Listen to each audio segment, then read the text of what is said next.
fuck because nobody really knows what's going on. They finally convince these people to leave, and they're going outside, and everybody's car tires are slashed. So all the weapons are stolen too. Sam and Dean have no weapons. The car tires are slashed. Everything's gone.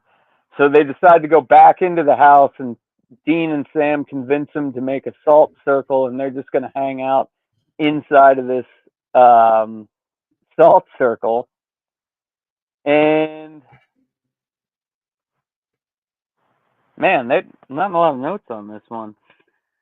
So the girl ghost appears, and they're all huddling in this salt circle, and all of a sudden the girl steps over the fucking circle, and now Sam and Dean are like, "Uh-oh, humans, right?" So well, the family. Sam wasn't in the circle. He went outside to look for it. He went up to the attic to do some research. So Yeah. He finds the diary, right? It's just Dean sitting there watching like the feet of the ghost and like expecting it to stop on the salt.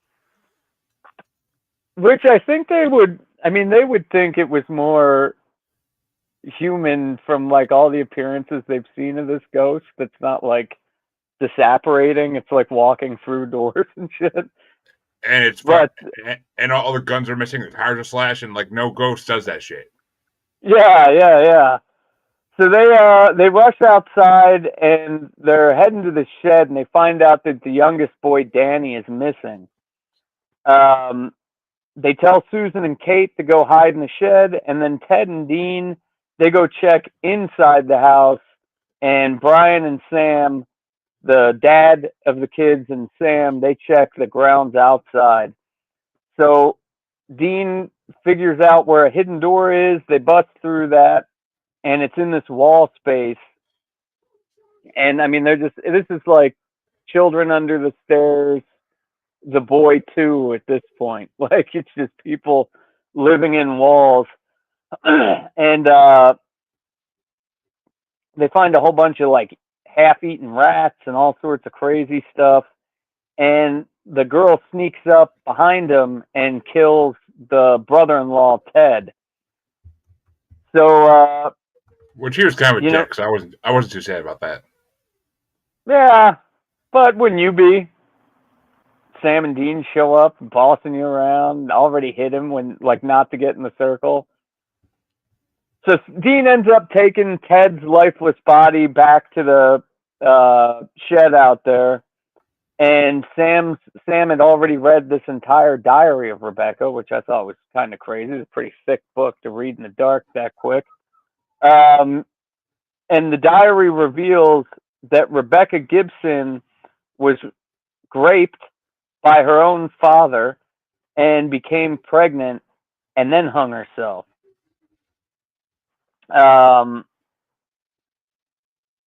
So Dean goes back into the house. They go in through the dumbwaiter, which in the beginning, there's a little scene where when Sam and Dean are checking it out, he's like, "What the hell is that?" And they make a point of the whole dumbwaiter thing. This one was kind of one you could see what was going like a mile away, 10 minutes into the episode. But let me catch back up here. So Dean finds their weapons and Danny bound under the floor space. And as he's trying to free him, the boy gets his mouth and says, "Watch out, he's there." And Dean's like, "Who the hell is he?" Now we find out there's two of these freaks living in the walls, and she's got a brother. And Dean and the brother monster kid are fighting back and forth. Meanwhile, the girl is breaking into the shed and attacking Susan and Kate. And that's when Brian arrives and stabs her. And that's how they break down the end of this episode. No, so, there's a scene at the end of this. There's another scene at the end of this episode. Yeah, I get to that. They blasted through this whole fucking episode really quick. Yeah, I mean, normally it's like fucking 30 minutes of me reading shit. I want to say I almost want to say you skipped over stuff, but you really didn't because all you really skipped over was like conversation and like filler scenes. Yeah, I guess so. I guess there was a lot of filler. I think the filler did add to the suspense of it, though. Like with the boy Yeah. drawn on the wall, and there was like crown, and he's like, "I didn't do that, Dad. The girl did it." And with like the whole scene of like the girl of like something playing catch with the boy in his room. Hmm. Yeah, Like no, there it's was a lot of. I guess that would be hard to explain. But okay, so the boy and the fucking girl living in the walls are killed. They're done. Dean got one. The dad got the other one. They're leaving in the morning. Everybody's okay. They got all the cars running. And we find out that the family living there is going to give them a head start. Something tells me you guys don't like being around the cops or whatever. So then we get Sam and Dean having their little gay moment there where Dean says he feels pity on them. And, those children were turned into that. I mean, and really, like, what else could you expect from them, right? Like, locked in a fucking wall their entire life, which like right you after did birth. you didn't explain where they. Well, okay, I guess you kind of did, but you didn't explain the full aspect of where they came from, even. Well, yeah, the grandfather, the dad raped his daughter. She had the babies, and then he locked them in the walls and would feed them. And then Yeah, which eventually they broke out, and that whole scene in the beginning where we see the dad getting attacked, that was skipped over too. I yeah. got to start writing notes for this again. It's been a busy week. Okay, and then we get into like fucking Dean telling Sam about how he liked killing people in hell, and there's a difference between what they did for survival, and Dean liked killing people in hell and dishing it Torturing, back, and yeah, not killing technically because they're already dead, but yeah. And there's a couple scenes in here where Sam's like, "Man, that must have been like hell," and then Dean gets all pissy. But it was a good episode for a one-off episode for Halloween. I will give it that. yeah, it works. Especially if you like People Under the Stairs. My wife loves that movie. I don't think I've ever seen it. You haven't seen People Under the Stairs? Nah, I know of it. I've just never seen it. You would love that movie, dude. That's got you written Uh, all over it. it's on a 1980s fucking a it's on a whole bunch of it's on a bunch kids of and shit. brackets. It's on a bunch of brackets I made, so yeah, I'll watch it eventually. But You gotta get. I mean, a week till Halloween, dude. You gotta get on it. dude, I have so many movies to watch for my next bracket that I haven't even had a chance to watch yet. Like I barely get to watch TV as it is. Yeah. But Well, there were no not safe for work scenes in this one for watching in Walmart, so it was good. but Oh, no, go ahead. what were you gonna rate it? I'd give it a 3.5. It was a good episode. I mean, it wasn't amazing, but it was a good episode. Yeah, I'll be right there with you. The more times you see it, too, like the first time you see it, it's a pretty damn solid episode. Well, it's very similar to an episode of the X-Files they did called Home. Okay. But it's a little different. It's got, I mean, it's a little different, but it's got similar aspects. And at one point in this episode, Dean says, like, the situation is a story ripped from the Austrian headline. And there actually was a case in Austria where Josef Fritzl imprisoned his daughter and fathered several children with her. Yeah. So they stole this from, like, real cases. But yeah, it was a good episode. I'm not gonna lie. It's backwoods horror. I love backwoods horror. And I think this is the second episode where Dean's like, people, right? What the fuck? Like they're dealing with Lucifer, but it's like these people are fucked up. the Benders was the other episode. It's the last episode they did where it was actually humans as villains.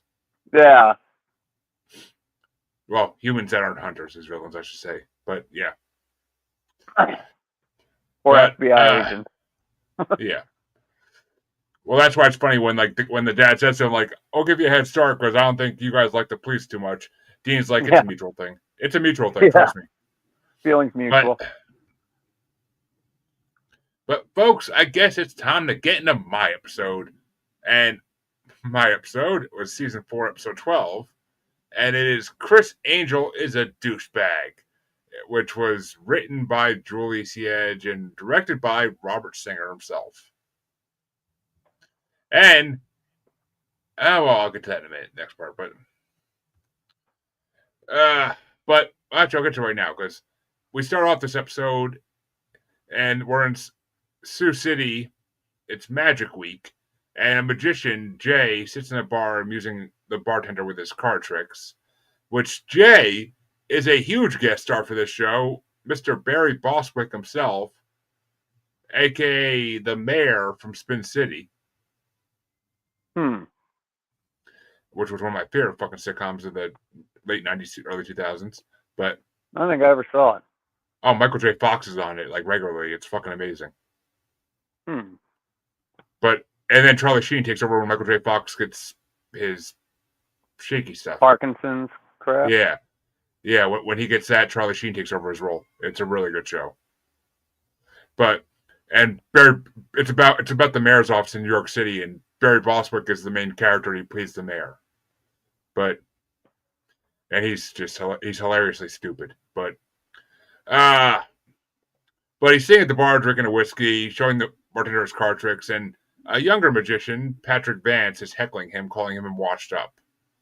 And later, Jay is sitting with his friends Charlie and Vernon in a theater watching another flashy young musician called Jeb Dexter go through his act, which Jeb is basically a Criss Angel wannabe. And which Criss Angel is a douchebag, so yeah. But Criss Angel wasn't in this episode though, right? I feel like they're just like they wanted to make fun of him, so they put him in the title. But well, I was wondering, was that guy you're talking about right now, was that Criss Angel? It was supposed to be kind of, but they couldn't use his name for legal rights. But and that's why Dean says in the episode like Criss Angel's a douchebag. But Jay and his friends are talking about how their day has passed, and Jay is just becoming more and more depressed. And he announces that he intends to undertake the table death trick that night, a trick he almost died trying 30 years ago. His friends try to talk him out of it, but they can't talk him out of it. We jump forward to that night where he lies bound under a rack of steel spikes about to descend, and he starts his trick, and the spikes fall, but the curtain is parted to reveal him still alive and well. Meanwhile, as he is leaving a bar, we see Patrick Vance, the guy heckling him earlier, fall to the ground dead, blood oozing from 10 puncture wounds in his chest, just like the table. But title scene, Sam and Dean arrive to investigate. Sam reveals a knowledge of the world of magicians gained during a phase when he was 13 after Dean makes fun of him a little bit for it. And speaking to the assistant for Patrick Vance, they find out that he had a tarot card, the Ten of Swords, on him when he died. So Dean goes and questions Charlie and Vernon, but he gets nowhere. So they tell Dean to go speak to someone called the Chief that they say once crossed Patrick. When he arrives there, it's in an alley in the back in like a bad part of the city. Dean goes there and he knocks on the door and says, "I'm looking for the Chief." And he gets let in, and this guy in full leather attire comes out and asks Dean what his safe word is. With the whip. Dean finds out he's been had, that it's a gay leather dom, but which was hilarious. Yeah, that's the best part of the whole episode there. Yep. But we go back to seeing Sam doing research at the hotel. When there's a knock at the door, he grabs his gun and slowly goes to open it, and we see Ruby standing at the door, and she tells Sam that he's wasting his time while the 66 seals are being broken. I believe she says 34 have already been broken. Mm-hmm. And she tells him that the angels are losing the battle. Oh yeah, 34 of the seals have been broken, yeah. And Sam says he doesn't know where the seals are or how to stop them from being broken. Ruby counters that he needs to go after the source of the problem, Lilith. Sam refuses and Ruby leaves. There was one part in there I didn't understand where she says, "You know what you need to do," and Sam says, "I don't mind doing the basically the sucky outy shit, but what the hell was Ruby?" Because then Sam's like, "No, I'm not doing that." I don't know. That'll be revealed eventually, I'm sure. I forget what the hell it is, but I'm sure it'll be revealed eventually. Okay. But Sam and Dean go back to the hotel or casino, where the hell they are, and Dean threatens the old men that he'll withhold their rights to charge them. He'll withhold the right to charge them for obstruction of justice after what they pulled. But Charlie and Vernon reveal that their con of being an agent is they know he's not really a FBI. They're like, "You're trying to con a con man," but then Sam and Dean lie about them being aspiring magicians. And that night, Jay says he wants to try another death-defying act called the Executioner, which is basically just trying to escape from a straitjacket while being hung from a noose. And we see Jeb Dexter in his room listening to some pretty decent metal. And we see Jay struggling, trying to escape from the Executioner. And all of a sudden, we go back to Jeb and we see a noose of rope, which is just in his room for some reason. Don't know why. Maybe he likes auto rock fixation. I couldn't tell you. And we see the noose come to life and start to hang Jeb from the ceiling fan in his hotel room. And the noose is starting to tighten on stage, and we see Jay. Curtain pops open and Jay's free. And Sam's like, "What the fuck? This doesn't make sense." And we see Jeb just swinging there from the fan. Honestly, and Dean was like super fucking surprised. Into it. Yeah. Oh, he was clapping all happy, and Sam and Dean talk about it afterwards, and they're like, Jay has to be using some kind of black magic to regain his old glory. Sam asks Dean if he thinks they will grow old, but Dean says that their life ends bloody or sad. And Sam says, like, you wouldn't want to do something if they could end the demon war.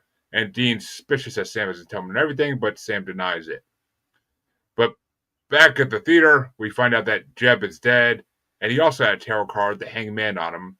They confront Jay, but Jay has no idea what's going on. And after they tie him to a chair and confront him with guns, he escapes while they are occupied. And as soon as they go down the lobby of the hotel trying to find him, cops come running in. Jay's like, "Those are the crazy guys that tied me up," and they get arrested.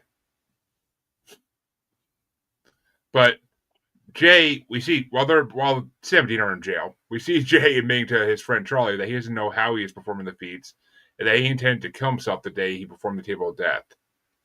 And he's wondering if he should stop, but Charlie keeps telling him, like, "Nah, you gotta keep going," saying how happy he is to see Jay on top again. That night, Jay does the Table of Death again with a full house, but he succeeds. But backstage, we see Charlie is dead, punctured through the chest, just like Vance in the beginning of the episode. So Jay has the boys released from jail, and he asks for their help because his best friend's dead. He's terrified. He doesn't know what's going on. So they go to Vernon, his other friend's room, to search for clues because they figure it's got to be him since he's the only one left that wants to see Jay succeed. And they find a poster of a guy who looks very familiar, and it's a young Charlie as a magician called the Great Desertini. But and this stage, is after Jay bailed Sam and Dean out. Yeah, I said that. Oh. We don't know that yet. But he didn't bail them out. He just didn't press. He signed up for charges. Yeah, he dropped charges. But we see Jay on stage confronting Vernon, who says he doesn't know what's happening. But then a young man arrives. It's Charlie, and he's young again. Charlie reveals that he once worked with P.T. Barnum, who gave him a powerful grimoire that contained a spell for immortality and the enchanted pack of tarot cards. He offers eternal life to Vernon and Jay, although it means Sam and Dean will have to die, because at this point, he has Sam magically locked into the Table of Death, that he has Dean hanging from the ceiling by the noose. But Jay pickpockets Charlie's deck of cards, leaving the magician, with Charlie, and then he stabs himself, killing Charlie in the process. After this, we see in the final episode, we see Sam in the final scene. We see Sam and Dean meet Jay at the bar. He's all depressed. His best friend is dead, and Vernon left because he didn't want any part of it. And because he's mad that Jay didn't want to take the deal to be young again. Dean tells him he did the right thing, but Jay finds no comfort in it, and he leaves. Dean suggests to Sam that they have a beer, but Sam says he wants to go for a walk. And in the final part of the episode, we see Ruby sitting there in the car. Sam gets in with her, and he says he's in. Ruby asks him why he changed his mind, and Sam says that he doesn't want to be hunting monsters when he's an old man. And honestly, it was kind of a strange ending for the episode that Jay just walked out of the bar and I don't think he ever comes back as a character. So, well, and wouldn't he? Since he did the final kill, I guess he didn't turn young though, right? So he wouldn't be eternal. Yeah, he didn't do the immortal thing, but in the episode, Dean says, "I hope I die before I get old," which is a line from the Who song "My Generation." But it's a whole Circle Jerk song. Basically. Well, it's an old The Who song first, but yeah. Nah. The Who? Exactly. And it's actually funny because when Charlie and Vernon send him to find the chief, they tell him to go to Bleecker Street, and I caught this immediately because Bleecker Street is the street that Doctor Strange lives on in Marvel Comics. In New York City. I don't watch any of the Marvel. I read the comics, motherfucker. I knew from the comics. I didn't read the comics because they were fucking more expensive than DC. Yeah. They're fucking marking their shit up. Fuck Marvel. But we're not getting into that. But apparently better characters anyway. But apparently, the title of the episode is a reference to the Kevin and Bean morning show from an LA radio station, KROQ. And they frequently joked about Criss Angel during the time the episode was released. The producer, Sarah Gamble, was living there at the time, and she got the title from listening to that show. Huh, that's weird. I guess I listened to a different station. I never heard of those people. I've heard the names. I mean, they're pretty famous, but... we have 2 great episodes next week for the day before Halloween. What? Day before Halloween? Oh, yeah. Thursday. Cool. I gotta fucking mow my lawn on Halloween. I don't know what I'm doing, dude. Everything's getting busy. I ain't mowing my fucking lawn. I'm letting the frost kill it in a week. I still got a customer on Fridays. But, folks, that's it. What? I got back from doing it like 10 minutes before I realized, oh, shit, I pushed the podcast off tonight. So I made it like just in time and remembered. Well, folks, that's going to do it for tonight. It's a short one, I know, but these were too good. What do you rate this episode? Oh, we didn't rate them. We didn't rate this one, yeah. What's your rate? I did 3.5 on this one too. I've seen this one a lot. I have too, but I'll give it a 3.8 just because it's Barry Bostwick and I fucking love him. He's a good actor. But folks, short episode this week, but it was 2 Monster of the Week episodes that were they're more episodes you have to watch them rather than freaking we can't really talk about them too much because there's not storyline to talk about. It's just you gotta watch them. But they were 6, 7. Yeah. But we'll be back next week with 2 more Monster of the Week episodes, basically. And then I think after that, we'll be getting back into the storyline again. But 2 more Monster of the Week episodes next week. So come on back and enjoy it on All Hallows Eve or Devil's Night or whatever you want to call it. But Hell Night. Until then, have a good one, everybody.